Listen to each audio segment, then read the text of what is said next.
कहानी का नाम अगर आप आलसी हो गए हैं, शॉर्ट मोटिवेशनल स्टोरी।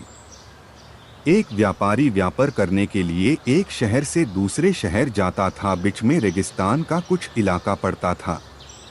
वह आदमी एक नेगेटिव सोच वाला इंसान था। हमेशा शिकायत करता रहता था कि मेरे पास ये नहीं है, वो नहीं है, इसकी कमी है, उसकी कमी है। एक दिन वह रेगिस्तान में से गुजर रहा था, तभी उसकी पानी की बोतल खाली हो जाती है। उसे बड़ी जोर की प्यास लगती है, लेकिन रेगिस्तान में पानी ना मिलने की वजह से उसे बहुत गुस्सा आता है और बोलता है कि कितना खराब जगह है, ना कोई पेड़ ना पानी, रास्ता भी लंबा है, रेगिस्तान पार करना पड़ता है। तभी आसमान की तरफ देख करके कहता है कि भगवान, ये कैसा जगह बना दी है आपने। अगर मेरे पास में बहुत सारा पानी होता, बहुत सारे संसाधन होते तो इस जगह पर हरियाली कर देता, बहुत सारा पेड़ लगा देता।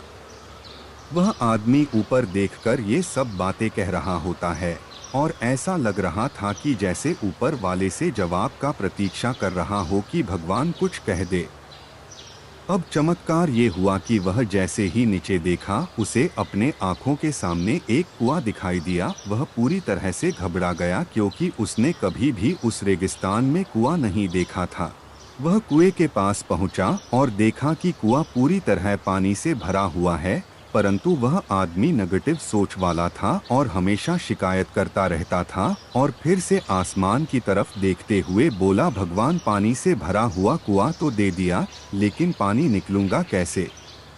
तो इस बार जब वह नीचे देखा तो फिर से चमत्कार हुआ। उसे कुएं के पास रस्सी और बाल्टी दिखाई दी, लेकिन आदमी फिर से ऊपर देखा और बोला, भगवान, अब इस पानी को ले जाऊंगा कैसे।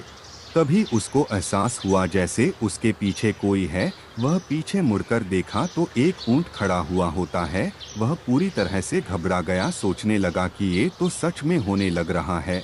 मैं बातों बातों में कह तो दिया, अब मुझे यहाँ हरियाली करनी पड़ेगी और पेड़ लगाने की जिम्मेदारी लेनी पड़ेगी। आदमी को पानी से भरा हुआ कुआं मिल गया, बाल्टी और रस्सी मिल गई, पानी को ले जाने के लिए ऊंट भी मिल गया, सब कुछ मिल गया। अब वह आदमी सोच रहा था कि ये मैं बातों बातों में क्या बोल दिया, ये तो गड़बड़ हो गया। अब वह तेजी से दौड़कर भागने लगा। वह भाग रहा था, उस जिम्मेदारी से बच रहा था। तभी एक कागज उड़ते हुए आया और इसके शरीर से चिपक डॉट। उसने जब उस कागज को देखा तो उस पर लिखा हुआ था कि मैंने तुम्हें पानी दिया, कुआं दिया, रस्सी और बाल्टी दिया, पानी को ले जाने के लिए साधन दिया, फिर भी क्यों बचकर भाग रहे हो। उस आदमी को लगा कि मेरे साथ पता नहीं क्या हो रहा है। वह दौड़ते दौड़ते रेगिस्तान को पार कर लिया, लेकिन उस रेगिस्तान को हरा भरा नहीं बनाया। यह कहानी हमें सिखाती है कि हम में से बहुत सारे लोग ये कहते हैं कि बड़े स्कूल में पढ़ लिया होता या बड़े कॉलेज में चला गया होता तो ये कर लेता, अगर मेरे पास बहुत सारा पैसा होता तो ये कर लेता, मेरा बॉस मेरा साथ नहीं देता है, नहीं तो मैं पता नहीं क्या कर देता।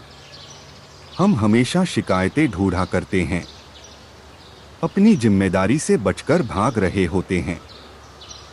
ये कहानी हमें सिखाती है कि लाइफ में हम जो कुछ भी कर रहे हैं, 100% जिम्मेदारी हमारी है कि उस काम को बिना किसी शिकायत के पूरा करे। तो दूसरों पर दोष देना, उनकी गलतियां बताना बंद कीजिए। कहानी सुनने के लिए आपका धन्यवाद। ऐसी ही कहानियां सुनने के लिए हमारी YouTube चैनल स्टोरीटेलिंग मार्केट को सब्सक्राइब कीजिए और सपोर्ट करें।